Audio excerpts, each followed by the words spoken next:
Hello दोस्तों, मैं ओमपाल एक बार फिर से आपके अपने YouTube चैनल ओम यादव स्टडी सेंटर पर आप सबका हार्दिक स्वागत करता हूं। कैसे हैं आप? आई होप ठीक होंगे। तो आज की हमारी ये सीरीज दरोगा सीरीज जो चल रही है उसकी क्लास सेकंड होने वाली है और हमारा टॉपिक चल रहा है परसेंटेज। तो परसेंटेज में हमने एक क्लास कर ली है। उस क्लास को आप हमारे चैनल पर जाके देख सकते हैं। उस क्लास में मैंने बेसिक चीज़ें कराई हैं। तो आज की जो क्लास होगी उससे आगे हम बढ़ेंगे, जितना हमने कल पढ़ा था उससे आगे करेंगे।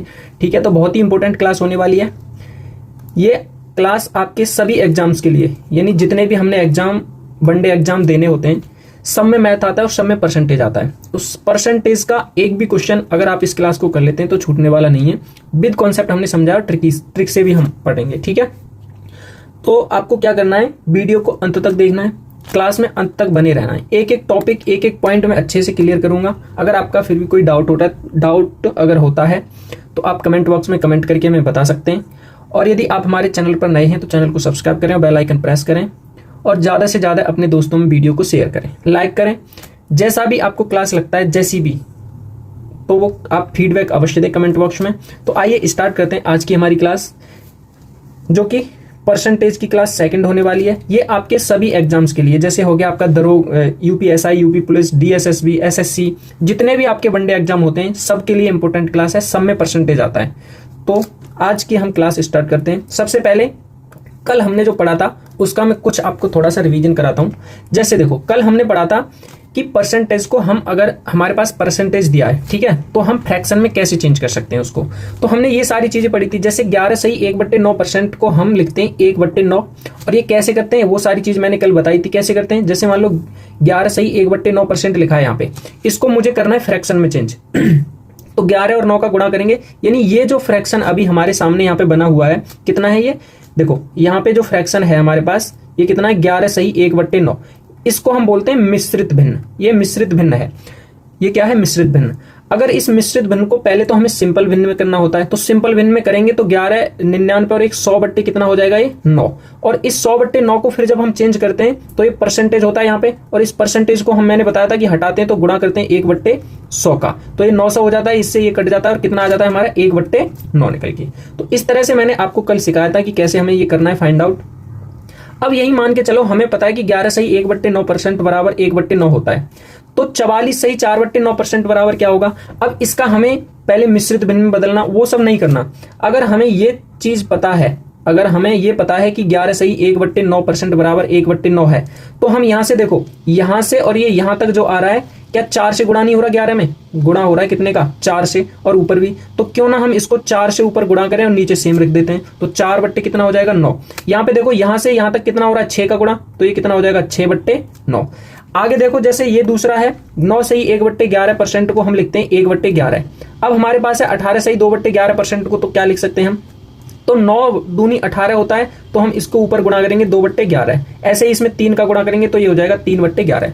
तो कुछ आपको पॉइंट ये याद करने ही पड़ेंगे और इसका कोई भी रास्ता नहीं है। तो इनको याद करके आप याद जब कर लोगे तो बाकी अगर बड़े से बड़ा फ्रैक्शन आता है आपके सामने परसेंटेज वाला, तो हम आसानी से उसको लिख सकते हैं।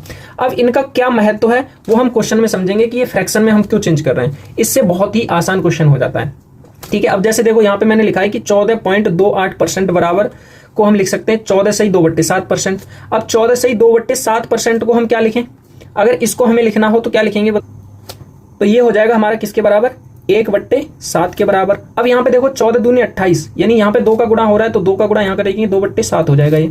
नेक्स्ट देखो यहाँ पे देखो, जैसे 20% को हम लिख सकते हैं 1/5। अब यहाँ से 60% बराबर हमारा क्या होगा, तो डायरेक्ट हमें पता है कि यहाँ पे कितना बढ़ रहा है, 20 या 60 होता है, तो 3/5 हो जाएगा ये सिंपल।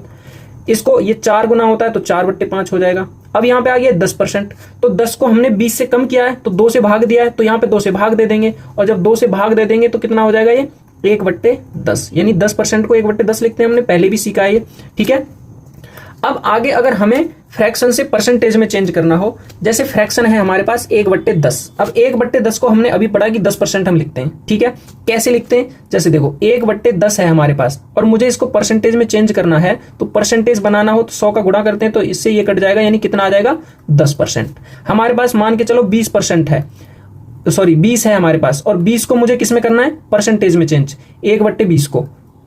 तो गुणा 100 का करूंगा मैं, और 20 पंजे 100 तो कितना आ जाएगा 5%। यानी कभी भी हमें अगर फ्रैक्शन से परसेंट में चेंज करना है तो 100 से गुणा करते हैं, और परसेंटेज से फ्रैक्शन में चेंज करना होता है तो 1/100 का गुणा करते हैं। मैंने ये चीज आपको बहुत अच्छे से कल समझाई थी। जैसे मान के चलो हमारे पास 11 सही 1/9% है, और इसको मुझे फ्रैक्शन में चेंज करना है जो हम पीछे पढ़ के आ रहे हैं उसको, तो ये क्या होता है 100 बट्टे कितना होता है 9, और हमें इसको फ्रैक्शन में करना है तो 1/100 से क्या करेंगे गुणा करेंगे, 0 से 0 कितना आता है 1/9। इस तरीके से हमने ये सारा सीखा है अब तक।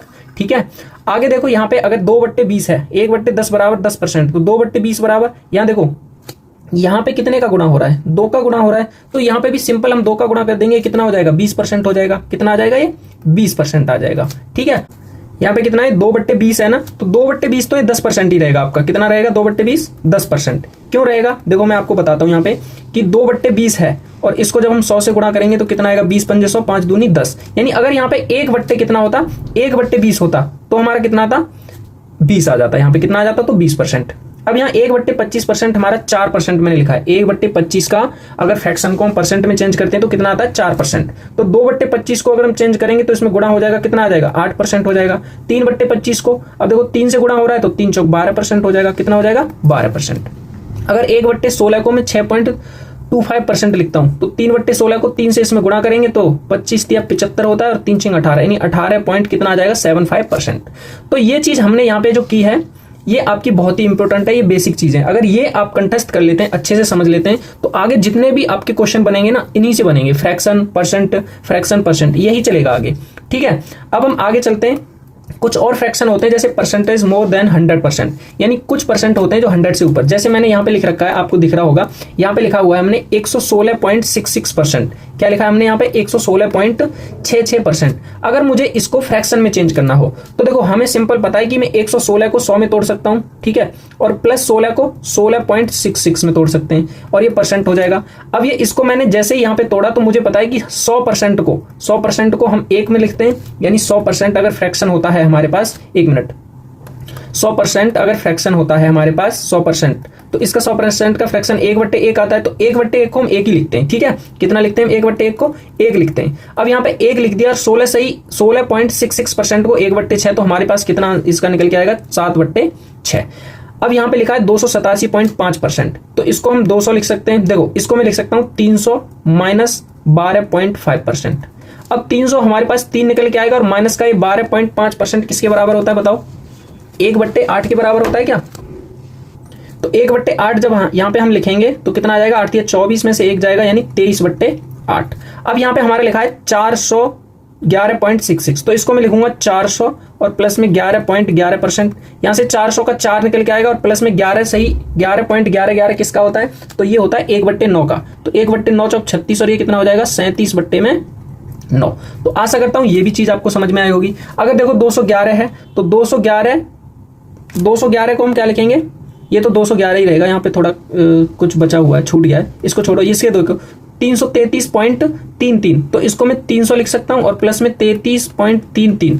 अब 33.33 किसका होता है, तो ये तो 3 होता है, और ये 1/3 होता है। 3 3 9 1 10 बट्टे कितना हो जाएगा, ये 3 हो जाएगा। ठीक है, तो इस तरह से हम क्या है इसको करते हैं, और इस तरह से जब हम इसको आगे करते रहते हैं तो हमारे पास क्या है, ये सारी चीजें क्लियर हो जाती हैं। और ये सारी चीजें क्लियर कब होंगी, जब आप प्रैक्टिस करेंगे। जितनी आप प्रैक्टिस करेंगे उतनी जल्दी ये चीजें याद हो जाएंगी आपको। जैसे 514.28% बराबर, ये मैंने चेंज किया है तो 36 कितना आया 7 निकल के। ठीक है, अब हम देख लेते हैं, कुछ क्वेश्चन की तरफ चलेंगे, और जैसे जैसे आपके टाइप आते जाएंगे मैं आपको बताता जाऊंगा कि कहाँ पे आपको कौन सा टाइप आ गया। ठीक है, जैसे एक क्वेश्चन को बनाते हैं।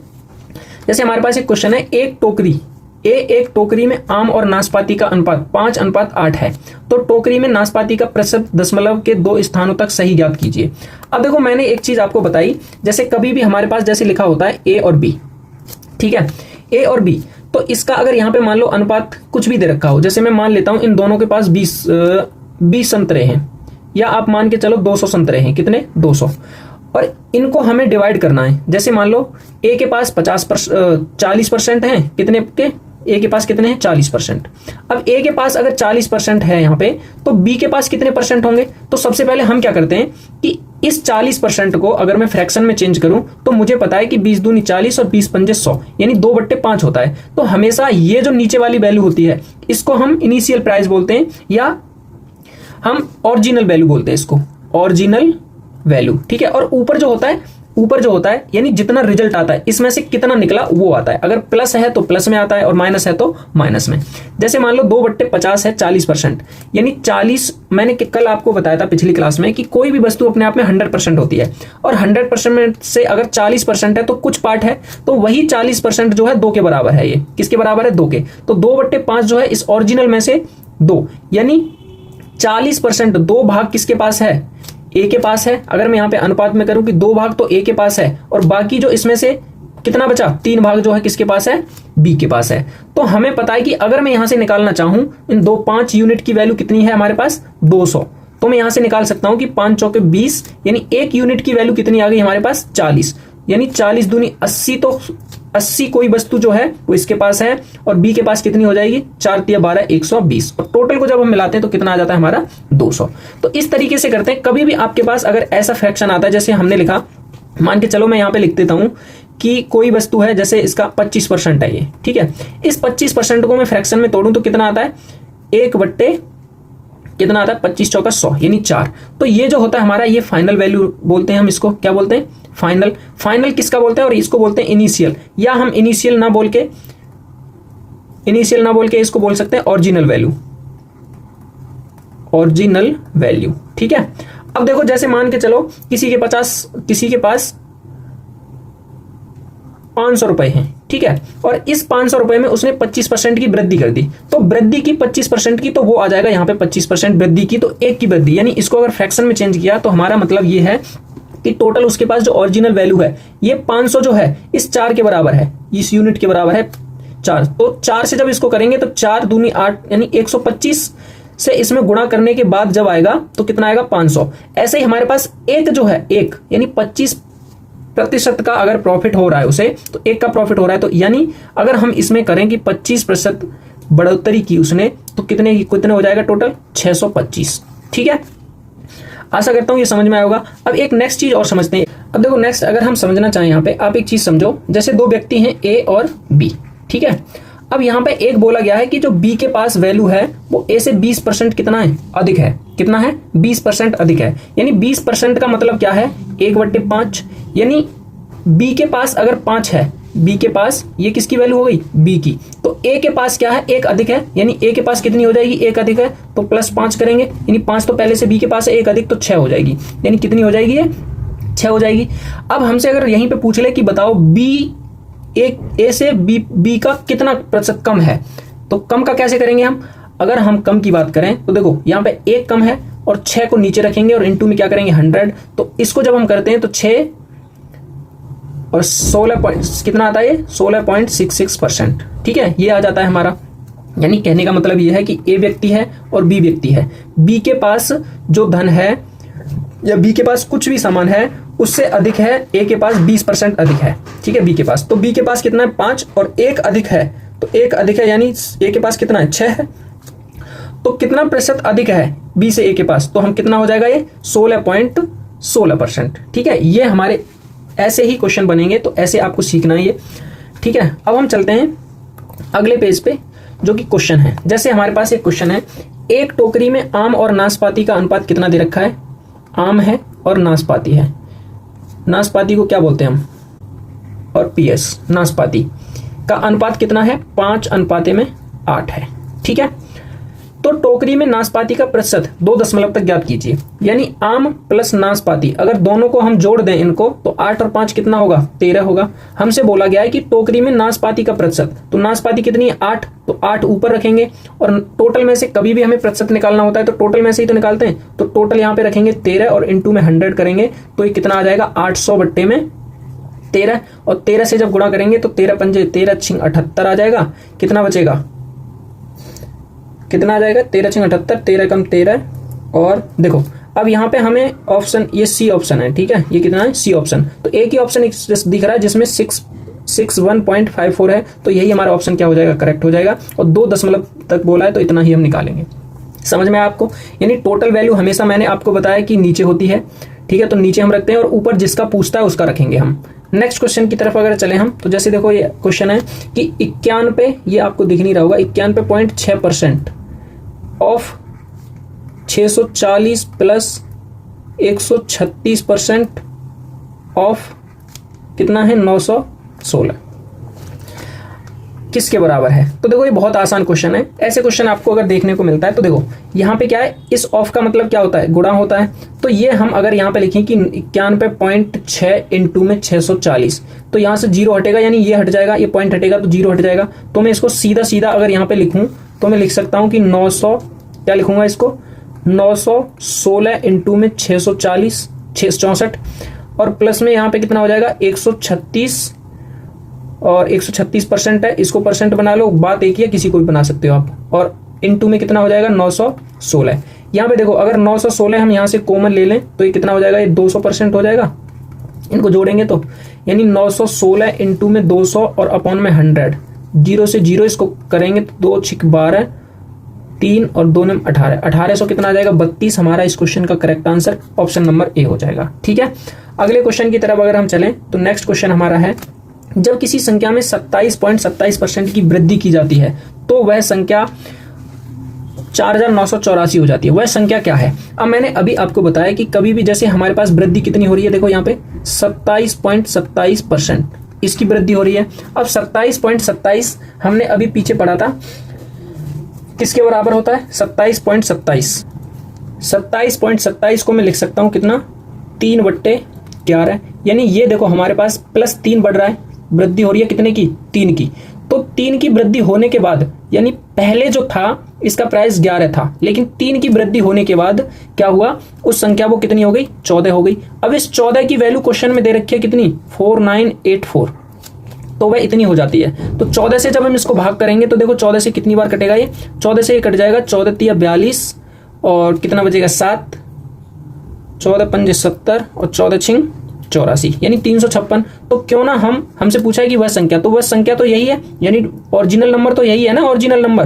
तो ओरिजिनल में अगर 386 से अगर हम गुणा करते हैं 356 से, तो 11 6 66 55 और 6 कितना होता है 61, और 11 33 और 6 कितना हो जाएगा 39, यानी कितनी थी वो 3916 वो संख्या थी। ठीक है, तो ये हमारे क्वेश्चन का आंसर हो गया। अब एक चीज और हम समझें यहाँ पे, तो देखो एक ये टाइप और समझ सकते हो आप, इसको टाइप बोल सकते हो, कौन सा है, हमने बहुत सारे टाइप करा दिए तो काउंट तो नहीं किए मैंने। अब जैसे हमारे पास मान लो कोई भी मैंने बताया कि हर वस्तु अपने आप में 100% होती है, मान लो इसमें हम 20% की वृद्धि कर रहे हैं, क्या कर रहे हैं 20% की वृद्धि, तो 20% की वृद्धि को हम इसको लिख सकते हैं 120%। अगर मान लो मैं इसमें 20% का क्या कर रहा हूँ, इसमें 20% कम कर रहा हूं, यानी रिड्यूस कर रहा हूं, तो रिड्यूस करेंगे तो कितना हो जाएगा 80% हो जाएगा। यानी कोई भी चीज अपने आप में 100% है, तो हमें अगर प्लस करना है, यानी वृद्धि हो रही है, तो वही संख्या ये % है और ये भी प्रतिशत है, तो उसमें जोड़ देंगे, और अगर रिड्यूस हो रहा है तो उसको घटा देंगे। अब नेक्स्ट जो हमारे क्वेश्चन बनेंगे, जैसे हमारा नेक्स्ट क्वेश्चन है कि मोहित का मासिक खर्च 12,800 से घटकर 11,712 हो गया, उसके व्यय में प्रतिशत कमी ज्ञात कीजिए। अब उसके व्यय में प्रतिशत कमी हमसे पूछ रहा है, तो देखो मोहित है, पहले इसका जो खर्च था वो कितना था 12,800 रुपए था, ठीक है, बाद में घटकर कितना हो गया 11,712, तो इसका डिफरेंस कितना आया, डिफरेंस जो आया वो कितना आया, तो इसको करेंगे ये इससे माइनस करेंगे तो ये 8 हो जाएगा, यहाँ से 9 ये 8 हो जाएगा, यहाँ पे 7 में से 7 0 हो जाएगा, और ये 1088, यानी 1088 का डिफरेंस आया। लेकिन टोटल वैल्यू क्या थी हमारे पास पहले, तो टोटल वैल्यू तो 12,800 थी ना, तो इसको हम नीचे रखेंगे 12,800 को नीचे रखेंगे, इनटू में क्या करेंगे 100, और 100 से करेंगे तो 0 से 2 0 कैंसिल हो जाएंगे। अब 128 से इसमें जब भाग देंगे तो देखो कितनी बार जाएगा ये, इसको छोटा कर लेते हैं, 4 से कट जाएगा, 4 दूनी 8, 4 सत्ते 28 और 4 दूनी 8 3 और ये 4, यानी कितना आ गया ये 272 बट्टे में 34, क्या 17 से कटेगा ये, देखो 17 से कट जाएगा, 17 दूनी 34, 17 और 17 पंजे 17 छिक्के 102 होता है, ठीक है, 2 से इसको काटेंगे तो कितना आ जाएगा ये 8%। तो ऑप्शन में तो है नहीं, कहीं हमने गलत तो नहीं कर लिया, एक बार चेक कर लेते हैं। यानी देखो यहाँ पे हमने जब 4 से काटा, 4 × 12 4 दूनी 8, ये कितना होगा ये 2 आएगा, यहाँ पे कितना आएगा ये 2, यानी 32 आएगा ना, यहाँ पे ये 32 बार कटेगा। अब देखो ये हमारा यहाँ पे गलत हुआ है, यहाँ पे हम इसको लिखेंगे, कितना लिखेंगे 272 और अपॉन में 32, जब इससे मैं इसमें भाग दूंगा तो ये 8 पॉइंट कितना, देखो पहले से कम हो गया तो ज़्यादा ही आएगा, 8.5 की समथिंग आएगा, और ये हमारा क्वेश्चन का क्या है करेक्ट आंसर। ठीक है, ऐसे ही क्वेश्चन बनेंगे, आसानी से हम कर सकते हैं। घबराने की जरूरत कोई नहीं है। आपको क्या करना है, बस धैर्य से समझना है। अगर कॉन्सेप्ट आपका क्लियर है तो हर क्वेश्चन आप बना सकते हो। अगला क्वेश्चन देखो, यदि बिजली बिल का भुगतान नियत तारीख से पहले किया जाता है तो बिल की राशि पर 13% की कटौती की जाती है। नियत तिथि से पहले बिल का भुगतान करने पर रवि को 260.39 रुपए की कटौती मिली। उसके बिजली बिल की राशि रुपए में कितनी है? अब देखो ये एसएससी का क्वेश्चन है। तो जो क्वेश्चन में बोला है हमसे कि जो 13% की कटौती हो रही है, ठीक है, उस रवि को जो 13% बिजली के बिल पे कटौती मिलती है वो क्वेश्चन के अकॉर्डिंग कितने के बराबर है? 260.39 के बराबर। अगर हम यहाँ से भाग दें, हमें तो कितना निकालना है? 100% निकालना है। तो 100% निकालने के लिए हम क्या करेंगे, इस 13 को इधर ले जाएंगे, यानी 13 का इसमें भाग देंगे और गुणा करेंगे 100 से। ठीक है, 13 से 13 दूनी 26, 0 और 13 एक में नहीं जाएगा, 13 तिया 39। ठीक है, अब इससे जब मैं गुणा करूंगा यहाँ पे तो ये कितना आ जाएगा? 20.03 इंटू 100 करेंगे तो ये हो जाएगा हमारा 2003। कितना आ जाएगा? 2003 हमारे इस क्वेश्चन का क्या हो जाएगा? Correct answer. नेक्स्ट क्वेश्चन की तरफ अगर हम चलें तो नेक्स्ट क्वेश्चन है, एक स्कूटर की कीमत 34,000 है। 17% की कमी के बाद कंप्यूटर की कीमत क्या होगी? अब देखो 17% क्या है? ये 17% की कमी हो रही है। कितने की? 17% की। अगर मैं इसको 100 कर दूं, यानी 100 में 17 की कमी, तो कितना हो जाएगा? इस 100 यूनिट की वैल्यू कितनी है? 34,000 है। ठीक है, कितनी है? 34,000। हमें 17% की कमी के बाद कितना हो जाएगा? अगर इसमें माइनस करते हैं हम तो ये हो जाएगा हमारा कितना? 83%। तो हमें तो 83% निकालना है। इसका कितना निकालना है? 83%। अपॉन में 100 कर देंगे, 2 जीरो से 2 जीरो कैंसिल हो जाएंगे। देखो जब गुणा करेंगे तो एक जो जीरो आना ही है। ठीक है, 4 तिया 12 होता है और 4 अट्ठे 32, 3 तिया 9 और 32 कितना होता है? 41, 42 के 2। अब 2 देखो, दो बार एक में, इसमें ये तो नहीं होगा, ये भी नहीं होगा। ये हमारा ऑप्शन हो जाएगा 28,220, क्योंकि 2 बार 2 आ रहा है ना, तो एक ही ऑप्शन में है। ये क्वेश्चन हो जाएगा हमारा, इस क्वेश्चन का आंसर करेक्ट हो जाएगा ऑप्शन नंबर सी। अगले क्वेश्चन की बात करें हम अब, तो नेक्स्ट क्वेश्चन हमारा है, यदि किसी परीक्षा में रोहन द्वारा प्राप्त अंक पवन से 36% कम है तो पवन द्वारा प्राप्त अंक रोहन द्वारा प्राप्त अंकों से कितने प्रतिशत अधिक हैं? अभी मैंने आपको एक कॉन्सेप्ट बताया था कि ए के जो अंक हैं बी से कुछ कम है, या ए के पास जो धन है वो बी से 20% अधिक है। ऐसे करके मैंने बताया था ना अभी, ए के पास जो धन है वो बी से कितना है? 20% अधिक। तो हम क्या लिख सकते हैं इसको? 120 लिखेंगे इसको और ये 100 हो जाएगा। यानी 100 अपने आप में होता है, कोई भी वस्तु अपने आप में 100% होती है। तो 100 है तो 120 हो जाएगा ये। अब यहाँ पे 100 यहाँ पे क्या दे रखा है? यहाँ पे दे रखा है रोहन है, यहाँ कौन है? रोहन है, और कौन है? पवन। ठीक है, यानी क्वेश्चन में बोला है कि रोहन द्वारा प्राप्त अंक पवन से 36% कब है? यानी 36, अगर पवन के पास 100% है तो रोहन के पास इससे 36% कम, यानी कितना हो जाएगा? 36% कम करेंगे तो ये हो जाएगा हमारा, कितना आ जाएगा? 64 हो जाएगा। कितना हो जाएगा ये? 64%। अब क्वेश्चन में बोला है तो पवन द्वारा प्राप्त अंक रोहन द्वारा प्राप्त अंकों से कितने प्रतिशत अधिक हैं? देखो अब यहां से जब हम इसको कट करके, इसको मैं काट देता हूं, हमें पता ये चल गया कि रोहन और पवन के अंक दोनों के, ये 64 है और ये 100 है। इसको मैं अगर छोटा करूं तो ये कट जाएगा हमारा 4 से 4, ये कितना? 4 एकम 4 और 4 छिंग 24 हो जाएगा ये, और ये 25 हो जाएगा। यानी हमें यहां से ये पता चला कि पवन द्वारा प्राप्त अंक रोहन द्वारा प्राप्त अंकों से कितने प्रतिशत अधिक हैं। तो कितने अधिक हैं ये निकालना है हमें। तो कितना अधिक दिख रहा है यहाँ पे? 9 अधिक है, 9 है अधिक। और कितने पे अधिक है? 16 पे। इंटू 100 करेंगे तो 4 से 4 बार जाएगा और ये 25 नंबर 225 होते हैं। इसमें 4 से भाग करेंगे तो 4 पंजे 20, 4 छिंग 24, 4 दूनी 8, 4 पंजे 20, यानी 56 पॉइंट कितना आ जाएगा? 25 हमारे इस क्वेश्चन का क्या हो जाएगा? Correct answer. अब हम चलते हैं नेक्स्ट क्वेश्चन की तरफ। अगला क्वेश्चन, अब देखो अगला क्वेश्चन मैंने कल भी ऐसे क्वेश्चन आपको करवाए थे, लेकिन इसमें एक चीज हमें समझना है। क्या समझना है वो समझो। जैसे अगर ऐसा क्वेश्चन आपके पास कभी आता है तो ये क्या है? एक्सपेंडिचर।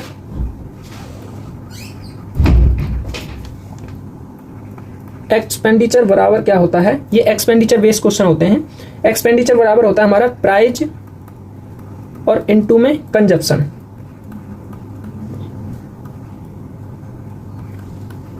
यानी हम इसको लिख सकते हैं कि E इजिकल टू क्या होता है? P इंटू में C। अब यहां से एक चीज समझो, एक्सपेंडिचर मतलब क्या होता है? व्यय होता है, और प्राइस मतलब मूल्य, और C कंजप्शन मतलब क्या होता है? हमारा उपयोग की जाने वाली वस्तु। क्या है? उपयोग, यानी उपयोग कितना किया आपने। ठीक है, ये होता है हमारा कंजप्शन। तो अगर ऐसा क्वेश्चन बनता है आपके सामने कभी भी, अब देखो एक्सपेंडिचर जितना व्यय है, उस जो व्यय है, ठीक है, एक्सपेंडिचर वो प्राइस और कंजप्शन का गुणनफल के बराबर आता है। ठीक है, अब हमारा ये क्वेश्चन है तो क्वेश्चन को देख लेते हैं। चीनी के मूल्य में 22.5% की वृद्धि होती है। अनीता चीनी पर अपने व्यय को पहले जितना ही रखना चाहती है। उसे चीनी की खपत कितने प्रतिशत कम करनी चाहिए? 2 दशमलवों तक हमें क्या करना है, इसको सॉल्व करना है। तो हमने अभी आपको क्या बताया था कि एक्सपेंडिचर बराबर क्या होता है, P इंटू में C होता है, यानी खपत मतलब C कंजप्शन, और प्राइस यानी P कितना है इसका, अगर P की बात करें 22.5% की वृद्धि होती है। तो 22.5% को मैं क्या लिख सकता हूं बताओ, 22.5% को मैं लिख सकता हूं अपॉन में ये 100 होता है, और ये 9 बट्टे कितना आ जाएगा, 40 आ जाएगा। ये कितना आ जाएगा, 9 बट्टे 40, यानी ये 40 है कंजप्शन, और 9 की इसमें क्या हो रही है, वृद्धि। तो 9 की वृद्धि होने के बाद कितना हो जाएगा, ये 49 हो जाएगा। यानी कंजप्शन जो है हमारा, जो हमारे पास मूल्य है वो कितना है, 40, लेकिन 9 की वृद्धि होने के बाद कितना हो गया, ये 49 हो जाएगा। अब इसका कंजप्शन क्या होता है, अपोजिट होता है, यानी ये 49 हो जाएगा और ये कितना हो जाएगा, 40, यानी ये होता है हमारा इसका रेशियो।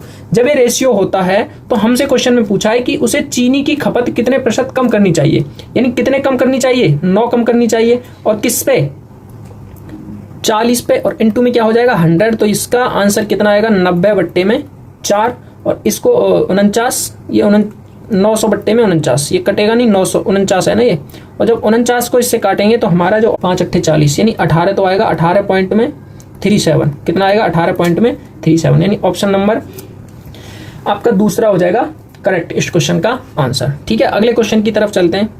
तो देखो, कभी भी ऐसा क्वेश्चन आता है तो आपको यही फॉर्मूला लगा कि इसको आसानी से कर सकते हैं। कल भी मैंने बताया था, कल भी आसान था, उसी तरीके से भी कर सकते हैं। जैसे कल जो तरीका बताया था, अगर उस तरीके से हम इसको करते हैं तो कैसे करेंगे, देखो अगर मैं इसको मिटा दूंगा एक बार, और कल जो मैंने तरीका आपको बताया तो क्या बताया, मान लो 100 था, कोई भी चीज अपने आप में क्या था, 100 थी, और इस पर 22, तो ये 122.5% हो जाएगा 100 से बढ़ के।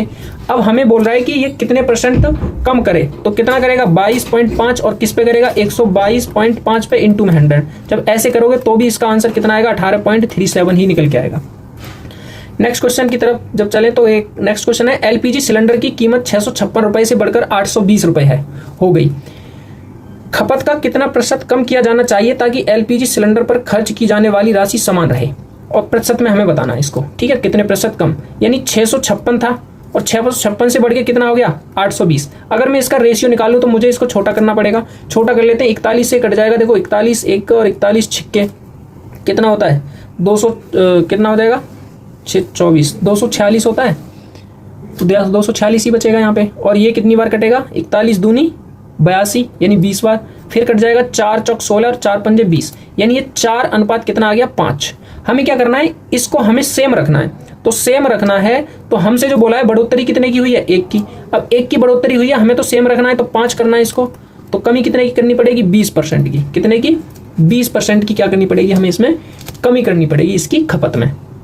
नेक्स्ट क्वेश्चन चलते हैं। नेक्स्ट क्वेश्चन आज का हमारा, चावल की कीमत में 17.5% की गिरावट आती है। ज्ञात करें उतने ही रुपए में चावल की कितनी अतिरिक्त मात्रा खरीदी जा सकती है जो पहले 132 किलो चावल खरीदने के लिए पर्याप्त था। यानी पहले वो 132 किलो चावल खरीदता, अब जब गिरावट आई तो कितना चावल वो अधिक खरीद सकता है। चावल की कीमत में कितनी गिरावट आ रही है, 17 हम यहाँ लिख सकते हैं कितना है, 17.5%। और इस 17.5% को मैं 7/40 लिख सकता हूँ। ठीक है, अब देखो अगर एक्सपेंडिचर बराबर हमारा कितना होता है, एक्सपेंडिचर बराबर होता है मूल इंटू खपत।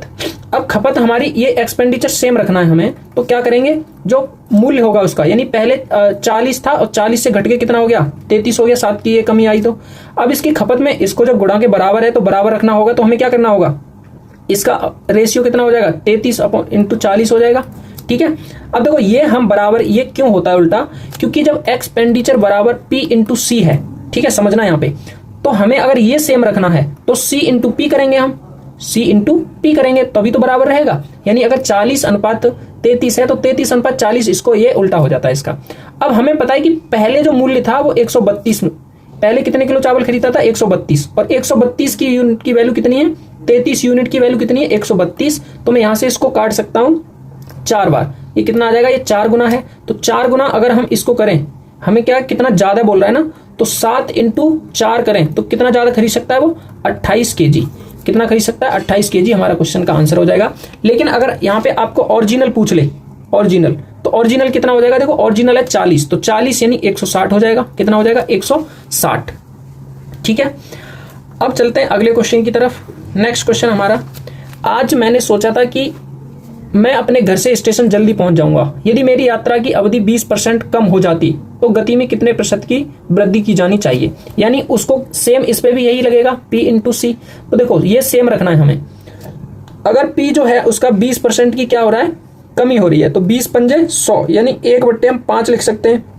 1 की कमी होगी तो मैं इसको लिख सकता हूं कि 5 अनुपात में ये 4 हो गया।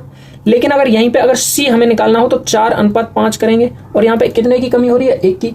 और जब 1 की कमी होगी तो हम क्या कर सकते हैं, इसमें 1/, क्या करेंगे हम 5 और इंटू में 100, सॉरी 1/4 करेंगे, कितना आ जाएगा ये 25%। कितना आ जाएगा 25% इस क्वेश्चन का हो जाएगा करेक्ट आंसर, ऑप्शन नंबर। अगले क्वेश्चन की तरफ चलते हैं। अगला क्वेश्चन क्या कह रहा है, ये हमारे इस क्वेश्चन आज की क्लास का लास्ट क्वेश्चन है। गेहूं की कीमत में 15% की कमी एक गृहिणी को 2720 में 6 किलोग्राम अधिक गेहूं खरीदने में सक्षम बनाती है। गेहूं की प्रति किलोग्राम घटी हुई कीमत कितनी है। अब देखो, यानी 15% क्या है, ये कमी होती है, और 15% को मैं कितना लिख सकता हूँ, 3/20 लिख सकता हूँ। ठीक है, अब यहाँ आप समझो कि E = हमारा P इंटू सी होता है। इसको हमें सेम रखना है, इसको क्या करना है, सेम। तो ये 20 से घट के कितना हो जाएगा, इसका अनुपात P का अनुपात, P बराबर क्या हो जाएगा, 20 से घट के 17 हो जाएगा। लेकिन अगर इसका कंजप्शन की बात करें तो 17 अनुपात में कितना रहेगा, 20।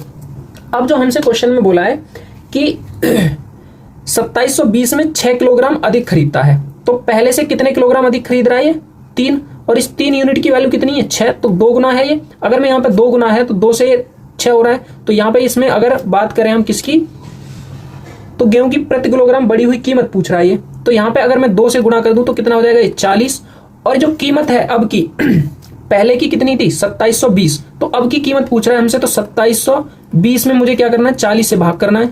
तो 40 से भाग 4 6 24 और 4 4 8 32, यानी कितनी हो जाएगी, 68 किलोग्राम, 68 रुपए प्रति किलोग्राम इसकी क्या हो जाएगी, बढ़ी हुई कीमत हो जाएगी। ठीक है, और अगर पहले की पूछे कि पहले 1 किलो का मूल्य कितना था, तो हम क्या करेंगे, 17 दूनी 34, ये पहले का 70 है तो 2 का गुणा करेंगे, यानी 2720 में हम 34 से भाग देंगे तो ये कितना आ जाएगा, 80 रुपए प्रति किलोग्राम, ये आ जाएगा पहले का। ठीक है, तो आज की हमारी ये क्लास थी, कैसी आपको लगी कमेंट बॉक्स में कमेंट करके बताएं। और यदि आप हमारे चैनल पर नए हैं तो चैनल को सब्सक्राइब करें, बेल आइकन प्रेस करें, जिससे कि आने वाली वीडियो की नोटिफिकेशन आपके पास सबसे पहले पहुंच सके। ज़्यादा से ज़्यादा वीडियो शेयर करें, कमेंट करें, और जो भी फीडबैक आपको लगता है क्लास को देख के, वो फीडबैक आप अवश्य दें क्लास में। और आज के लिए इतना ही, मिलते हैं अगली वीडियो में। ठीक 9 बजे हमारी क्लास स्टार्ट होती है, तो आपको 9 बजे हमारे चैनल पर पहुँच जाना है। ठीक है, 9 बजे आपको डेली आपको 9 बजे क्लास मिलेगी ये। ठीक है, तो आज के लिए इतना ही। क्लास करने के लिए धन्यवाद। जय हिंद।